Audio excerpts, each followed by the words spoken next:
High guys, അപ്പം നമ്മൾ കുറേ ഒരു 2.5 മണിക്കൂറൊക്കെ ആയി കാണും നമ്മൾ ഇത് പിന്നിട്ട്. അത് എൻ്റെ കുഞ്ഞു മുടിയിൽ നിങ്ങൾ ആരും ഫസ്റ്റ് പാർട്ട് കാണാത്തവർ ഫസ്റ്റ് പാർട്ട് കാണുക കേട്ടോ.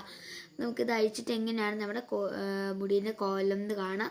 ഞാൻ കുളിച്ച് കഴിഞ്ഞ് നമ്മൾ ഷാമ്പൂ ഇട്ട് എനിക്ക് ഹിമാലയൻ്റെ ഇട്ടാൽ കുഴപ്പമില്ല, പക്ഷെ ക്ലിനിക് പ്ലസിൻ്റെ ഇട്ടാൽ നല്ല സിൽക്ക് പോലെ കിടക്കും കേട്ടോ എൻ്റെ മുടി. അപ്പം നമുക്ക് കഴിക്കാം. നമുക്കതിൽ നിന്ന് കോമ്പ് ഇങ്ങനെ ചെയ്ത് കൊടുക്കാം. സിൽക്ക് പോലെ ഒരു മിനിറ്റ്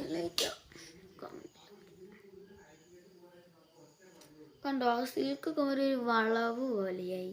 ഞാൻ എങ്ങനെയാണ് നൈറ്റ് കിടക്കാൻ നേരത്ത് മുടി കെട്ടാന്ന് കാണിച്ചു തരാം കേട്ടോ. ഇങ്ങനെയാട്ടോ ഞാൻ കെട്ടാറ്. വലിയ